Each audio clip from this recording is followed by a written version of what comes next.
Then you see that. We see your notepad file. 4 lines, 5 lines of text. Yes, Okay, we see it. We're this not is using the assembler that I'm using to assemble the kernel of ColorForth.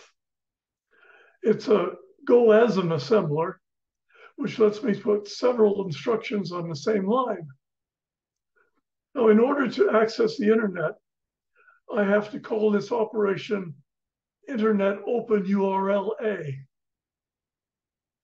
And in order to call that, I have to put these parameters into registers and the stack. This is the nature of a Windows function call. And it's the difference between Windows and Forth. The Forth doesn't need any of this. The parameters are already on the stack when you call a function. But here I have to execute 1, 2, 3, 4, 5 instructions, 6 instructions, before I can even do a subroutine call. This is not efficient. Then there's another call I have to do, an internet read file, which requires 4 instructions in the call sequence. And then I have to do an internet close handle, which requires only 1 parameter. So this is the code I had to devise and debug in order to access the internet. It's a chore, and I will have to do that exercise again later, but that's life. Come on, stop share. Okay, now share again. Back to ColorForth.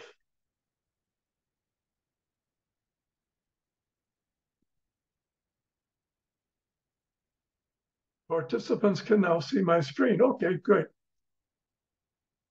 Now I want to go back to the editor.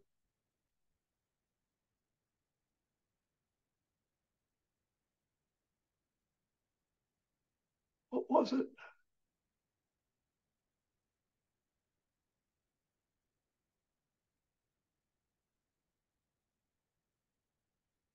Block 164.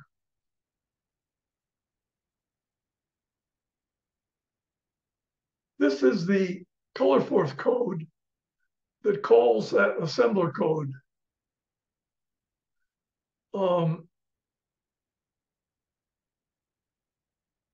You see a path in white, which is the website that I'm trying to access. There's another path in blue, which is a comment about another website that I sometimes might want to access. The word degree is defined at the bottom, and it has 6 ASCII characters on the stack as parameters to find.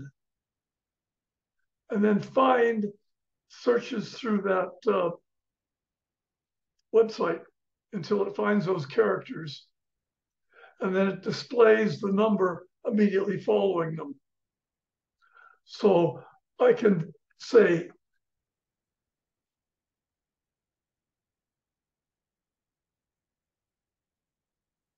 43 degrees. I don't remember if that was the same number as before because this was a new search of that website and its temperature might have changed. Well, this was all an exercise in futility because it doesn't give me my temperature. It gives me the temperature 10 miles away in a valley, whereas I'm on a pass and it isn't accurate. But what I did was I bought a Bluetooth thermometer, which gives me my temperature. And I can put that outside and get my outside temperature. But in order to read this, I have to be able to read Bluetooth. And that requires some more assembler code in the kernel, similar to that to read the internet. But I haven't been able to figure out how to do it. It's about the same amount of code. It's only a few lines of code, but I haven't made it work yet. And I haven't even tried for the last 6 months, so maybe I'll get back to it. The point is that Forth is a lovely language, but you have to be able to interface with your hardware. And I've been doing that for 50 years. And I'm tired of it. They keep changing the rules faster than I can learn what they are. I would love to be closer to the method. I would love to not have windows in between me and the world. But I just don't want to go through that again. So I'm stuck with where I am. Actually, I can do anything I want locally. And my abilities keep improving, a bit slower now than before. This is the secret. Whoops.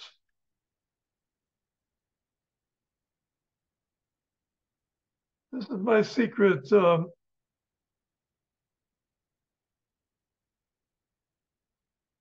cheat list of things I want to talk about. And I guess what I'll say next is that 50 years ago, I thought Forth was a good language. I thought it was a better language than the ones that were available. I had a lot of fun with it. My interest really wasn't in the language. It was in the applications that the language allowed me to do. I thought it was better than any other language then existent. But I expected someone to come out with a better language than Forth. And I think I've given it a fair trial. In 50 odd years, no one has done that. So now I think that Forth is the best language, or perhaps the language for programming computers. It may be a bit arrogant, but damn it, nobody else has come up with anything I'm even interested in learning about, except for one. One language is better than classical Forth, and that is ColorForth. ColorForth solves numerous problems with classical Forth that most people aren't even aware of. Punctuation. Punctuation is a real drag. Parentheses, brackets, greater, less than. I solved that problem in ColorForth by designing my own character set. It does not have any of those characters. Instead, it has color bytes that let me change from one color to another and accomplish the same things much more simply, much more attractively.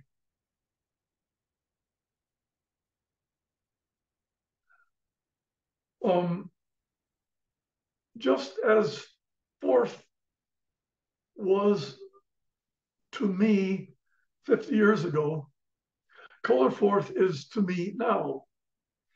It is my language. I don't want to develop it particularly. It's a fine language as it is.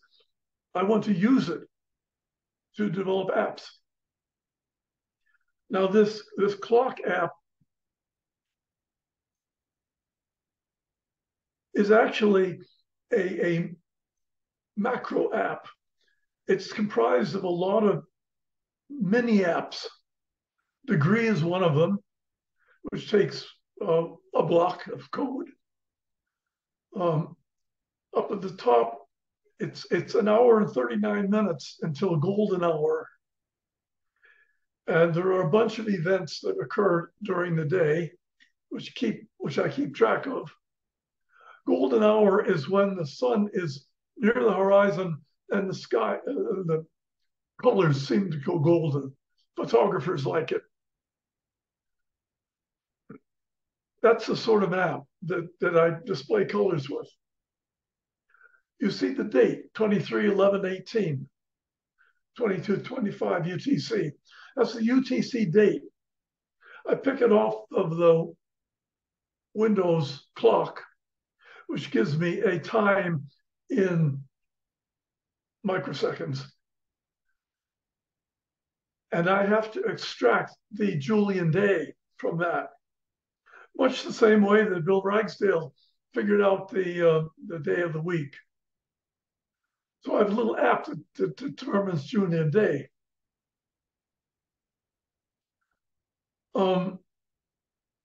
No, actually, it's the other way around. I've got the Julian day. I have to figure out the year, month, and day. Another app is called Solar. It determines the solar time, which is vaguely similar to Pacific Standard Time. Then I've got the sidereal time, which currently is Sagittarius, and the next bright star to cross the meridian, it'll be Altair in an hour and 32 minutes, and so on. And more apps along the right-hand side. I've got the day of the week up there. I also have my age, 85 years and 70 days, which I'd like to keep track of. I will be 91 in 2,122 days, which is not exactly a goal, but a milestone.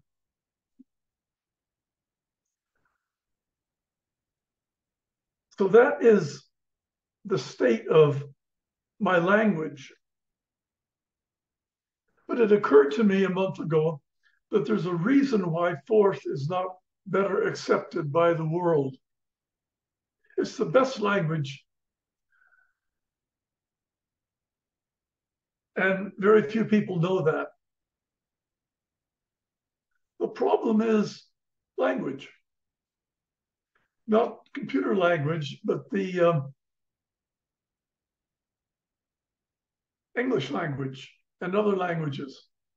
They're very tricky. It is very hard to explain something to someone. I see this in YouTube, people talking at cross purposes and failing to communicate. What we have here is a failure to communicate. We have not succeeded in explaining what Forth is, why it is better than C, why it is the best language. I have certainly not succeeded in doing that because I've basically abdicated. I'm not a teacher. Here is a teacher. I've shown you this before, but not recently. This is a teaching Buddha. The characteristic of a teaching Buddha is that he makes the okay sign. I don't know that that helps anyone learn Buddhism, and it certainly hasn't helped anyone learn Forth, in spite of Ting's fondness for Zen Buddhism. Incidentally, as an aside, I've got an anti-static bracelet on my hand. It's not anti-static, it's grounding. I'm grounded. If some of you haven't encountered this fad. If you are walking barefoot, you're grounded. If you ground yourself through your power outlet, you're grounded. If you are grounded, you are healthy. If you are not grounded, you are not healthy. Look it up. It's often called earthing. Do a Google search on earthing. So back to failure to communicate. I've got a good example of that. As with many aging people, I have encountered some philosophies. I'm surely not going to try to impose them on you, but there are three philosophies that I'm trying to learn the difference between. There's nihilism, in particular, active nihilism. It's active existentialism, nihilism, and absurdism. Now, to me, these are all the same, but philosophers make some subtle distinctions among them. And I would like to learn what those distinctions are. And so far, I've been unable to. It's another case of language not conveying understanding in a way that you wish it would.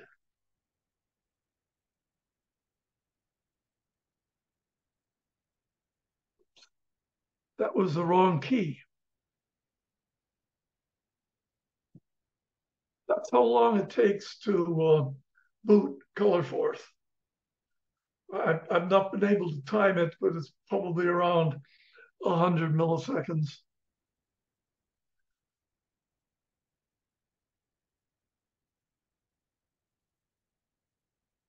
It's block 8 that contains my 4 thoughts. So I've shown you the teaching Buddha, and I've claimed that Forth is the best language. And I've explained why language is a problem. I showed you the internet app, but I haven't showed you the nutrition app. I think that's block 80. Oh, that's nutrition. There's my nutrition app. I don't think I've shown you this before. I won't be talking too much longer because my throat is running out.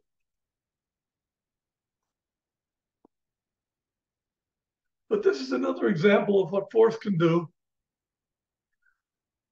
trivially.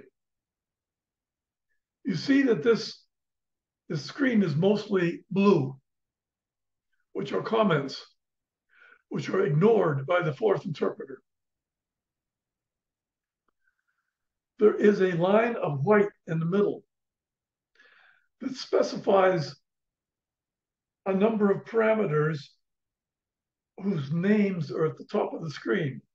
Number of calories, the amount of fat, number of omega-3s, proteins, carbohydrates, sugar, sodium, potassium, magnesium, iron, L, which I don't remember what it is, oxalates, and serine in ounces of milk.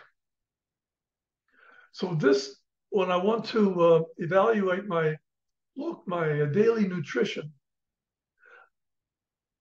I edit this screen to indicate what it is I'm eating. The reason I did this is because various nutrition apps, which are available on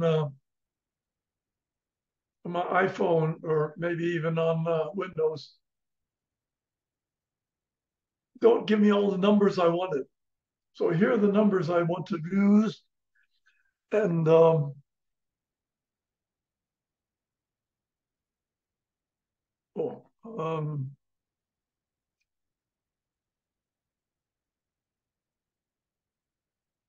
there's that screen which I would edit. And there's another one which I can edit. And there's another one which I can edit. And when I actually evaluate nutrition, what I do is 80 load,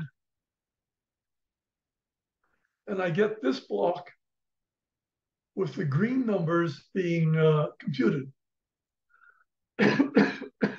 Basically, the app adds up all of those parameters and gives me the sums. So 1280 calories in a day.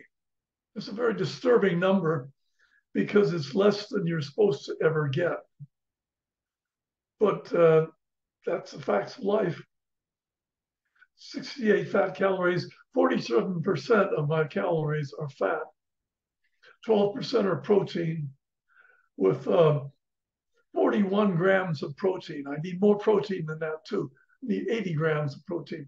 And so this is a lesson in healthy eating. Now, I'm pretty much retired. I keep messing around with computers, which means messing around with Colorforth, but I'm not doing anything really useful. My prime endeavor is living. Well, if I'm going to become 91, I have to do things smartly. So I try to eat wisely. I try to stay informed and entertained, mostly on YouTube. I enjoy 1950s movies, and I hike.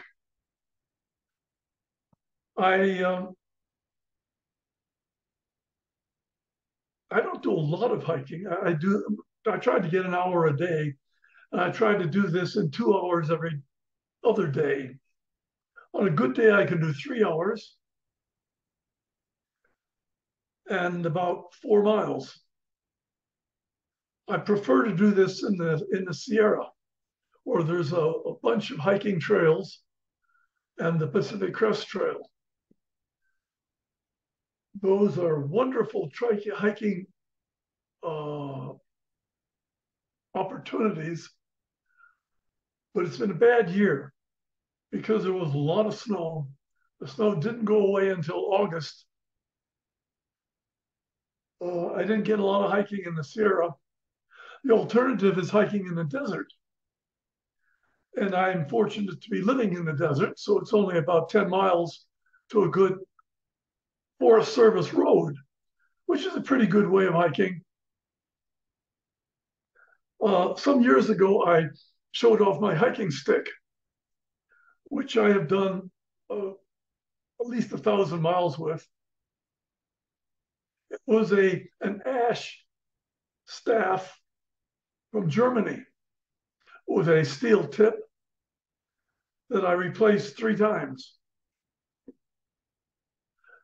I have a new hiking staff. It's made of stainless steel.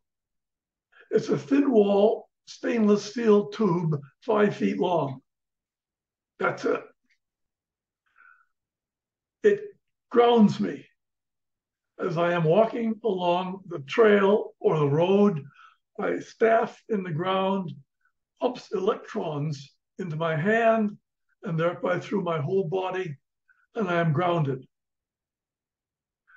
I wear Vibram 5 fingers barefoot shoes, and they are rubber. They are insulators. I cannot be grounded through my shoes unless I take them off in a friendly hiking environment where I can walk barefoot. And I do that whenever I can because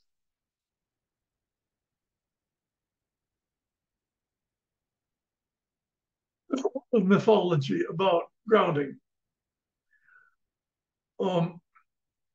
It is good to walk barefoot. In fact, it probably is optimal to walk barefoot because your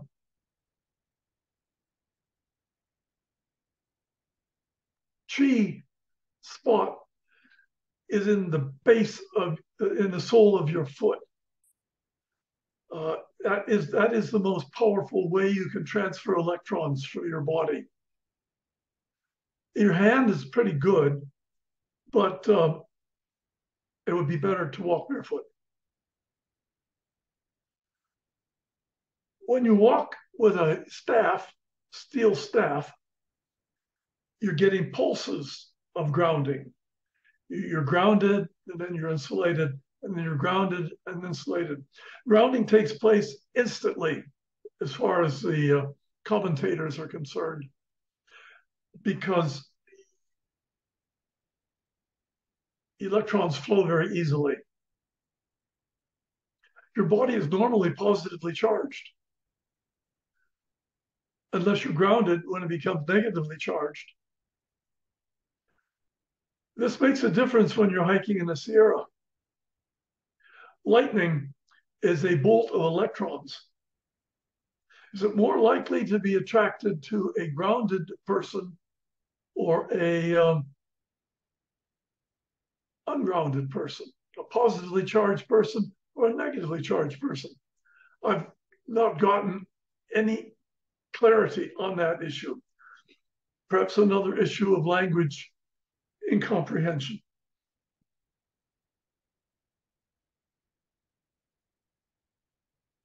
So what with hiking, eating, reading? Oh, another myth, fad. There's an epidemic of myopia worldwide. It has to do with close work, like reading or like iPhone. I read Kindle books. I display Kindle books on my 55-inch TV monitor. And so I'm reading with my eyes focused at a distance, not an infinite distance, but a good distance away, as opposed to reading a book, which is 18 inches away. So I'm hoping that is an aspect of healthy living.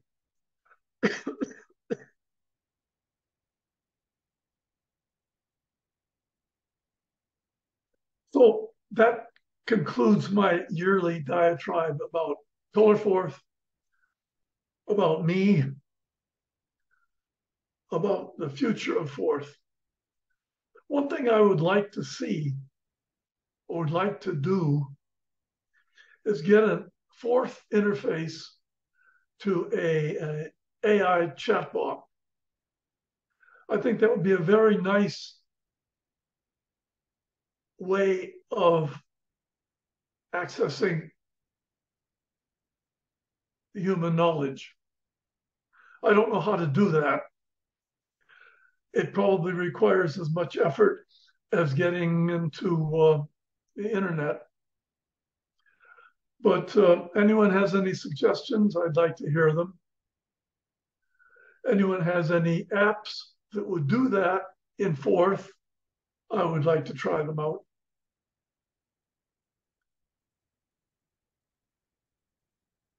So I will put on my ears and be willing for feedback. Hey, Chuck. So Chuck, Yeah. that's exactly what we're doing with the Core One project. We have an ESP32 that interfaces with the internet using Wi-Fi running Forth. And then you'll have Forth also on the FPGA.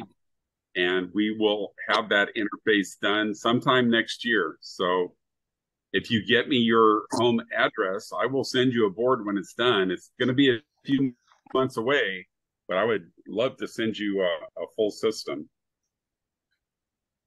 Well, I would rather have something I could do in Colorforth through Windows and direct at the chat box.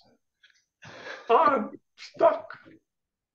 But yes, I'm certainly impressed that you're doing that. And I look forward to it. Hey, Chuck. Yeah. Regarding Vibrams, I have worn holes in the soles of the Vibrams that I play golf in. I wonder if that grounds me. I'm sorry, if you take them off? No, I've the soles have holes in them that I have worn through. So I'm wondering if that counts as grounding me. If your toes touch the dirt, yes. Well, the sole of my feet, the balls of my feet do. Your toes are good. The ball of your foot is better. Yeah, I guess the solution is to wear your Vibrams until they wear out, and then keep wearing them. If your red wigs are electrically conductive, does that count? ESD dissipative shoes. If they're electrically conductive, yes, that's fine. No, Chuck, is there a way to reach you, Chuck? Is there a way to contact you by email? Enough to make your shoes ESD safe. I'm sorry, say again? Is there a way to contact you by email?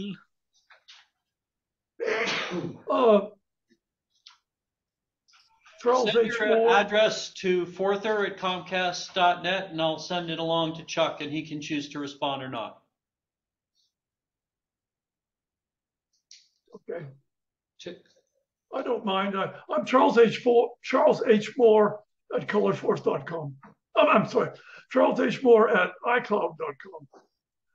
Colorforth is a website I have, but I haven't put anything on it. Maybe one day I will post a tutorial in Colorforth. Thank you. Chuck, I'm curious. I've noticed over the years you've varied the correspondences of the colors, and you were mentioning blue comments. How have you? When did you move to blue comments? Comments were originally yellow, and the code for the blue color byte is Y. But yellow was too easily confused with white, and blue was unused. And blue is less emphatic, so it sort of recedes in the background. I think the colors are optimal. Red for define, green for compile, blue for comment, and white for execute. Cool. Can you implement Colorforth in just a standard Forth, or you have to rewrite the whole system from the ground up? When you do that, you lose the color, and that is an important part of Chuck's thing. And yes, Chuck, it is aligned for you, but for me, no. Remember, I'm colorblind. And so it never quite synced. Sorry about that. Yeah, it's nothing you can do about it. And changing the colors doesn't help me because my mind is set to translate them differently. And you can use different fonts. That works fine. What I did come up with was a way to translate the colors into a ASCII format so that I could back up the source to an internet configuration utility or a Git.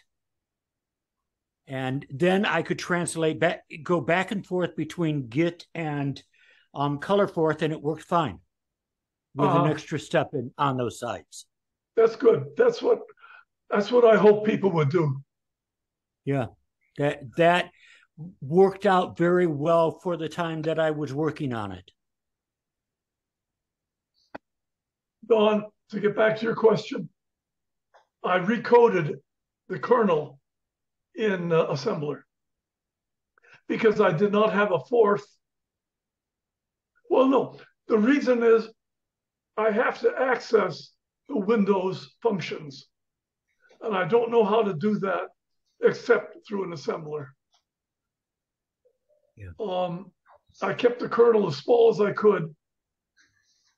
I have a background project to recode that assembler in Forth, but I probably won't get it again. I think what we could probably do, I haven't really looked at color Forth that much because regular Forth were great for my needs, but we could probably, as we get down the road, add some opcodes to the Core 1 processor that would do your background, like what you normally do in assembler. We just would create opcodes to do that function. We just need to understand the algorithm. That's right.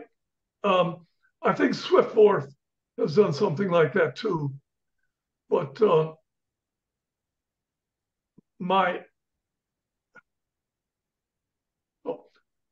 many paths to success.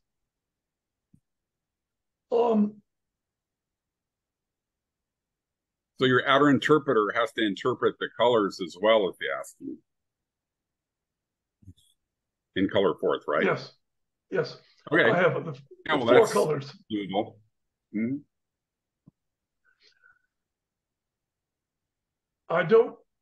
I had provision for various number formats, specifically floating point, but I never used them, so I sort of let that decay. Software decays. I've encountered a bug recently in one of my apps. It used to work, and now it doesn't work anymore, and I don't know why. I suspect that something in Windows has changed. The way it goes. So let me ask you this.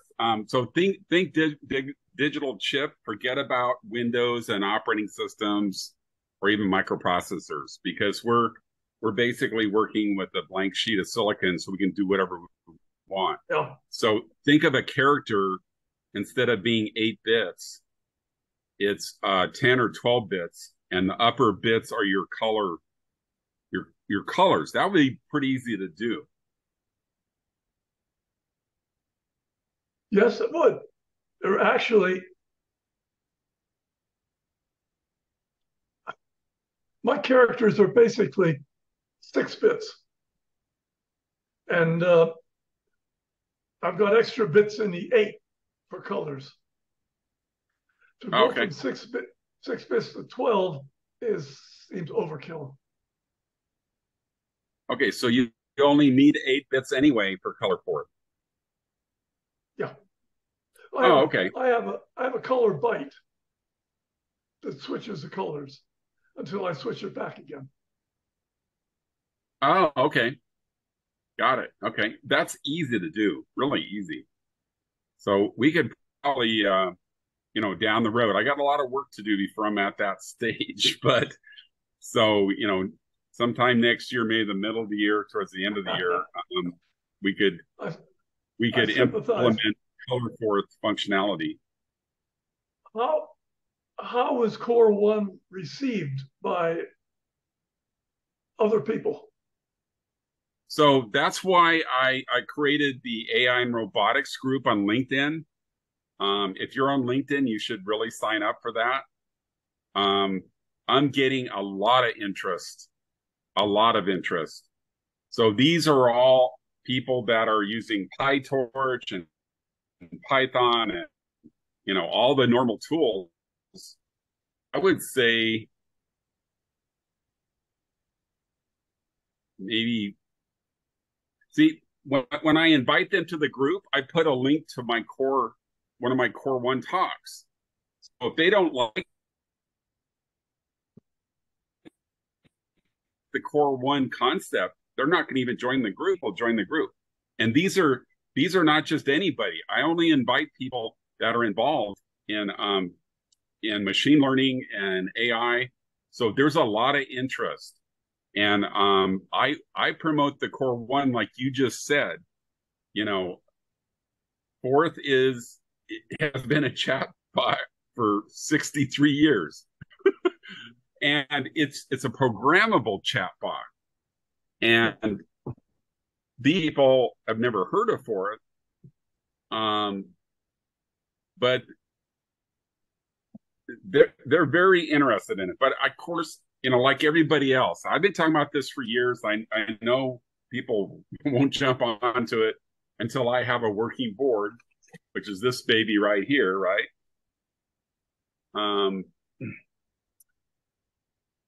So when it's really working and I can demonstrate the power of Forth as being the user interface to the AI machine, and we can do massive parallelism processing using system Verilog on the chip, and Forth is the high-level command and control computer.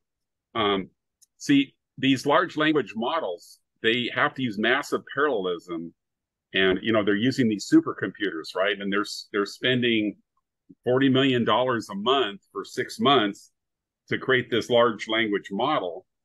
And Meta plus Arts put all their data sets open source. Take a look at Happy Face. It's a crazy name, but happyface.com. You can go see these large language models, and you can literally download the data set. So the other piece to it, though, is it's the data set is all your weights and the data that are embedded in the neural network. And then they have this model that's written in PyTorch. And I've talked to a few people. It is going to be possible for us to emulate the inference engine that sits on top of the data set. Now, this may take a year or two, but once we do that, then you could literally run the model on that board. And you could have that would be wonderful. I think the future of computing appears to be in AI. And so we need Forth to get into that exercise.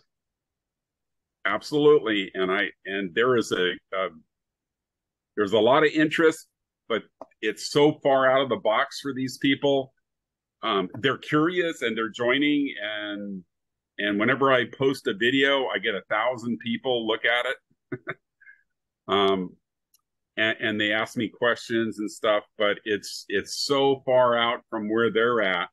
The closest thing to Forth is maybe Python for them.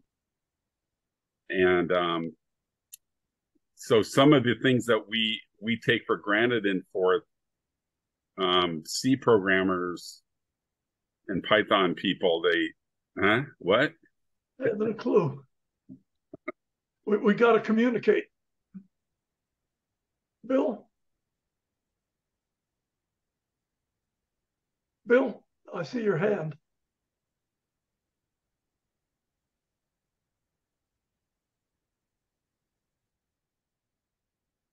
I did implement ColorForth on the Raspberry Pi, and that was close to the metal, and it worked fine, but I ran out of information. I couldn't figure out how to do things on the Raspberry Pi. So I went to Windows, which has good documentation.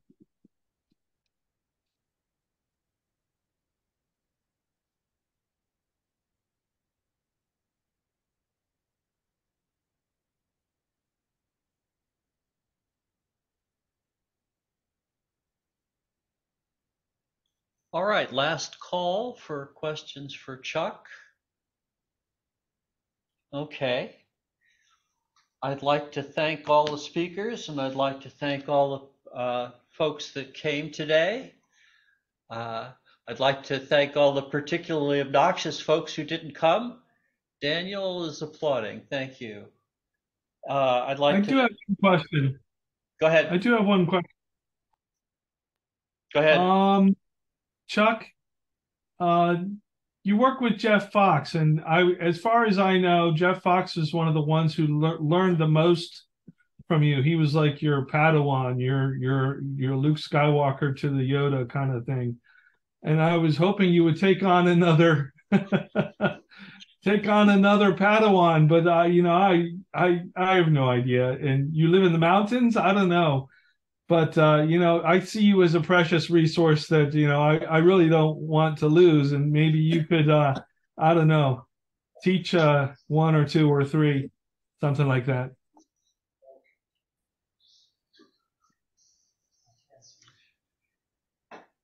I don't teach well.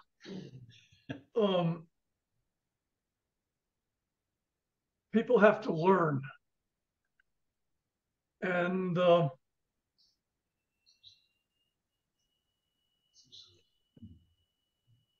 the Starship launched this morning. It's going to take us to Mars. The problem with existential philosophy is that there are no meaningful goals. Well, there's a goal. Let's go to Mars. Do whatever we can to get there and go to the stars and spread our robots all over the galaxy. So there are goals available. But I'm not plugged in any longer. I'm retired.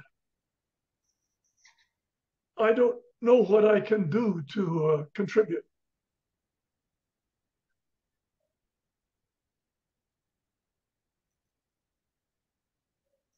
Well, I know you're not a teacher, but I did see you teaching Jeff Fox in terms of that.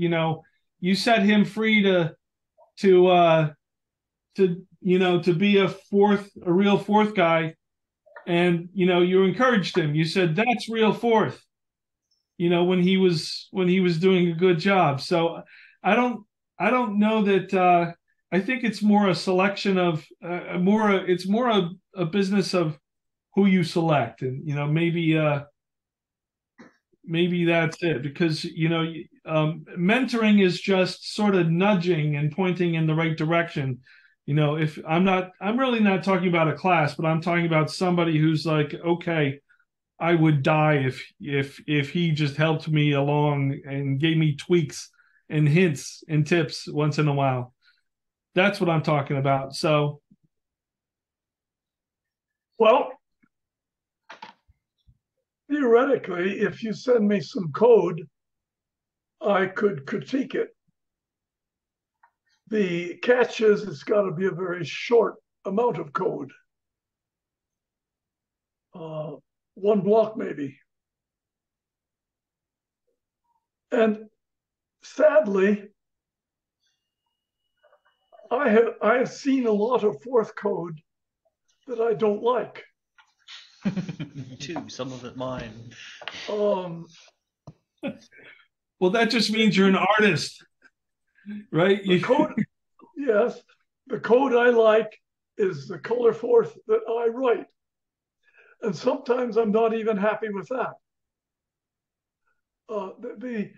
The art of factoring a problem is a real challenge.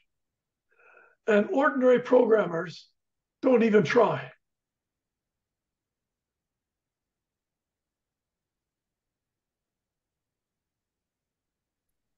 Chuck, in just maybe a few paragraphs, what makes ColorForth better than Standard Forth? Your sales brochure.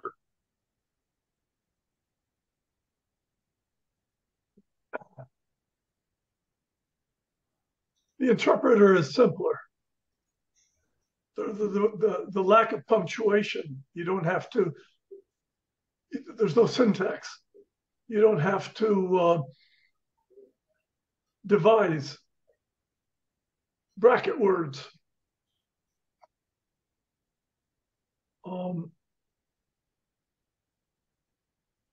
Oh, yeah. So I'm thinking digital now. I'm thinking about those bits. So instead of having immediate words, you have a bit that says it's immediate. White.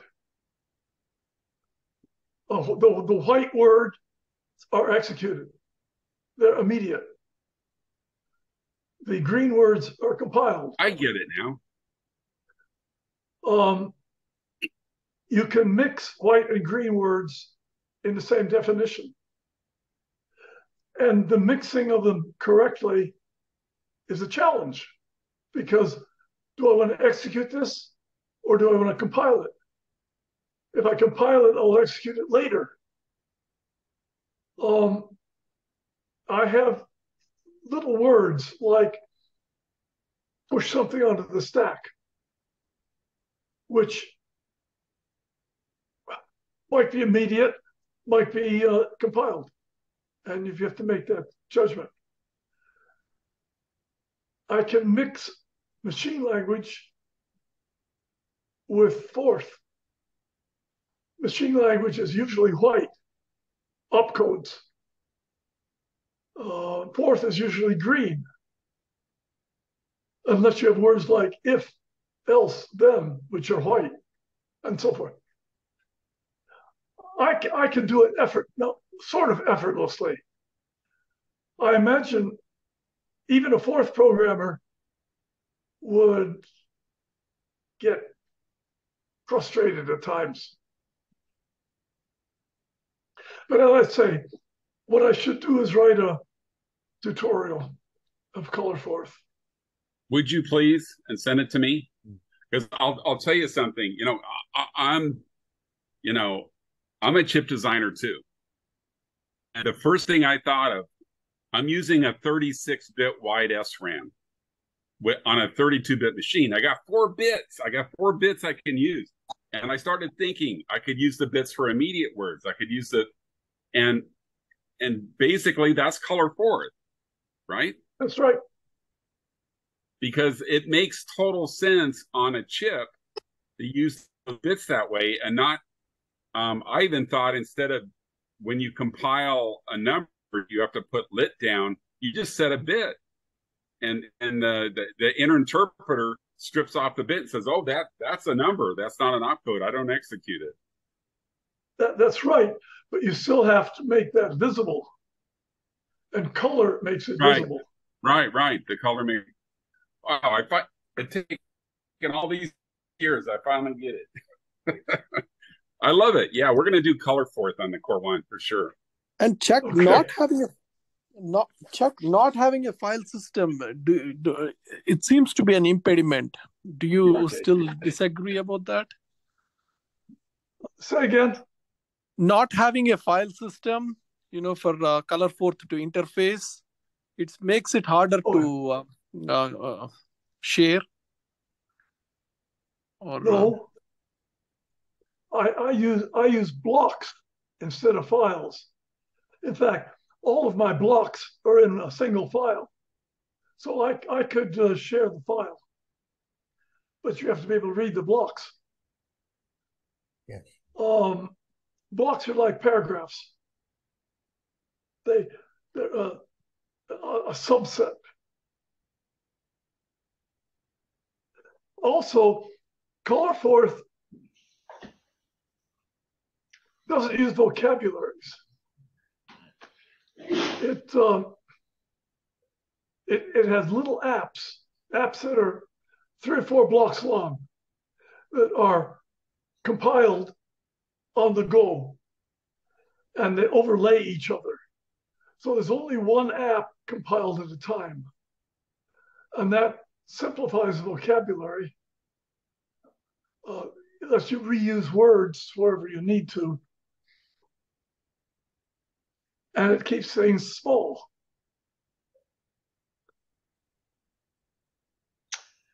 All right. It's about time to stop the recorder. So I did want to ask if anybody knows this guy Onet, who wanted to talk about lambdas after Brad finished his talk. He said he had a ad hoc 10 minutes that he wanted to do, and then he sort of been in and out for the rest of the meeting. If anybody knows who he is, give me a call or an email, or ask him to contact me, and we'll get him in December if we can. So Brad, if you want to pull the plug on the recorder.